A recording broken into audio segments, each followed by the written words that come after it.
بسم اللہ والصلاة والسلام علی رسول اللہ وآلہ ومن السلام علیکم ورحمۃ اللہ وبرکاتہ۔ امید کرتا ہوں آپ لوگ خیریت سے ہوں گے۔ اللہ عز و جل آپ سب کو اپنے حفظ و امان میں رکھے۔ اللہ کا لاکھ لاکھ شکر ہے، پروردگار نے ہمیں یہ سعادت عطا فرمائی کہ 40 امام حسین علیہ السلام کے اندر شرکت کی اور اہل البیت علیہ السلام کے اوپر ہونے والے مصائب کو یاد کیا اور ذکر امام حسین علیہ السلام کیا۔ ابھی اس وقت میں جناب حضرت ابو الفضل عباس مولا غازی علیہ السلام کے حرم کے بالکل سامنے کھڑا۔ آپ یہ دیکھ رہے ہیں کتنے پرنور اور کتنی روشنیاں ہیں یہاں پر، اور معنوی طور پر یہاں کی جو روحانیت ہے وہ وہی شخص محسوس کر سکتا ہے کہ جس کے دل میں اہل البیت علیہ السلام کی محبت موجزن ہے۔ میں نے آپ سب کے لیے دعا کی، خاص طور پر اپنے ملک پاکستان وطن عزیز کے لیے، وہاں کے امن اور سیاسی اور معاشی صورتحال کے لیے کہ پروردگار ہمارے وطن عزیز پاکستان کو امن کا گہوارہ بنائے۔ پوری دنیا کے اندر انسانیت کے لیے دعا کی کہ دنیا بھر کے اندر جہاں پر بھی فقر و فاقہ ہے، غربت ہے، وہاں پر امن ہو، خوشحالی ہو اور انسانیت آپس میں محبت اور سکون کے ساتھ رہے،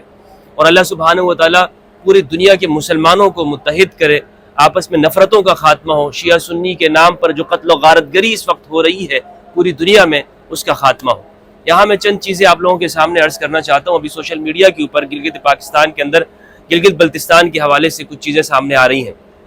کہ ایسا نظر آ رہا ہے کچھ ایسے مخصوص عناصر کہ جنہیں وطن عزیز کا امن گوارا نہیں ہے، جنہیں انسانیت کا امن گوارا نہیں، سنی شیعہ کو آپس میں محبت کے ساتھ رہتے ہوئے وہ نہیں دیکھ سکتے، اور وہ یہ چاہتے ہیں کہ مسلمان آپس میں ایک دوسرے کا گریبان پھاڑیں، ایک دوسرے کے ساتھ لڑتے رہیں اور وہ متحد نہ ہوں۔ ایسے عناصر کی کوشش یہ ہے کہ دوسرے کے مقدسات کے اوپر حملہ آور ہوتے ہیں۔ کبھی صحابہ کرام رضوان اللہ علیہم کی توہین کی جاتی ہے، خلفائے راشدین حضرت ابوبکر و عمر و عثمان رضی اللہ عنہم ان کی توہین برملا ہوتی ہے، اور کبھی اہل البیت علیہ السلام کی توہین، خصوصاً جناب امام مہدی علیہ السلام ان کی توہین کرتے ہیں۔ یہ وہ شرپسند عناصر ہیں کہ جو شیعہ سنی کو آپس میں لڑانا چاہتے ہیں۔ ابھی حال ہی میں جو ویڈیو سوشل میڈیا پہ چل رہی ہے، خاص طور پر ایک شخص کی جو مولانا صاحب مجمع میں گفتگو کر رہے ہیں امام مہدی علیہ السلام کے حوالے سے، اول تو ان کو امام مہدی کا آپ دیکھ لینا ان کی جہالت کتنی ہے، یہ کتنے لاعلم لوگ ہیں جو کہتے ہیں کہ ہم بڑے علماء ہیں، ہم فقیہ ہیں، ہم امت کی قیادت کر رہے ہیں۔ ایسے اشخاص انہیں یہ بھی معلوم نہیں ہے کہ امام حسن عسکری علیہ السلام کون ہے اور امام مہدی کون ہے۔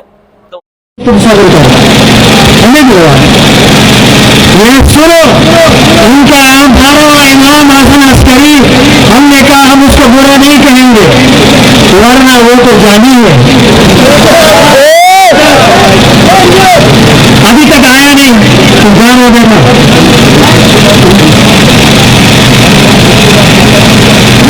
حسن عسکری کا نام لکھا، ہم نے کہا چلو یار، اللہ نے فرمایا ہے تم کسی کے خدا کو برا مت کہو۔ امام حسن عسکری ہمارا بھی امام مہدی نے پیدا ہونا ہے، نام محمد ہوگا، باپ کا نام عبداللہ ہوگا، سادات ہوگا، انہوں نے پیدا ہونا، انہوں نے تو جو ہے داروں پہ دار میں ڈالا، سر من وہاں سے نکلے گا، ابھی اذان میں بھی کہتے ہیں اللہم آج جلدی نکالے گا، اللہ وہ نکلتا نہیں ہے۔ اس سے تو ہمارا دوسرے کا ہمسایوں کا جو ہے نا ایمان طرف سے بیٹھ کر کم از کم رولر سپورٹ پروگرام کو چلاتا ہے یار، ہیلتھ پروگرام کو چلاتا ہے یار، ایجوکیشن سسٹم کو چلاتا ہے، کس کو کرتا ہے، کیسے بتوا دے رہے ہیں۔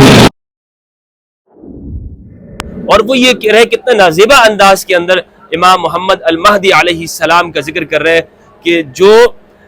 شیعہ سنی دونوں کی کامن پرسنالٹی ہے، یعنی اہل السنت والجماعت وہ بھی امام محمد المہدی علیہ السلام ان کا احترام اور تقدس کرتے ہیں، اور شیعہ کے ہاں بھی تقدس اور احترام موجود ہے۔ لیکن افسوس کی بات یہ ہے کہ یہ علماء سو ہیں، یہ امت کو لڑاتے ہیں کہ جو دوسرے کی مقدسات کی توہین کرتے ہیں، خواہ کوئی سنی یہ کام کر رہا ہو اور خواہ وہ شیعت کے لبادے میں صحابہ کی توہین کرتا ہو، دونوں شیطانی عمل کرتے ہیں جو مسلمانوں کے درمیان میں تفرقہ پھیلاتے ہیں۔ تو یہ اس ویڈیو کے حوالے سے جب میرے سامنے آئی تو یہ صورتحال اس وقت میں کہ جو مسلمان ایسے نظر آتا ہے کہ آپس کسی وقت بھی کلیش ہو سکتا ہے، ان ساری صورتحال کے اندر امت کے ان طبقات کو، خصوصاً علماء جو دونوں طرف سے ہیں، مل بیٹھیں اور یہ جو فرقواریت کی فضا قائم کی جا رہی ہے، فرقواریت کی آگ کی کوشش لگائی جا رہی ہے، اس کا خاتمہ کیا جائے، جو ہمارے وطن عزیز کے لیے بہت نقصان دہ ہے یہ فرقواریت کی آگ۔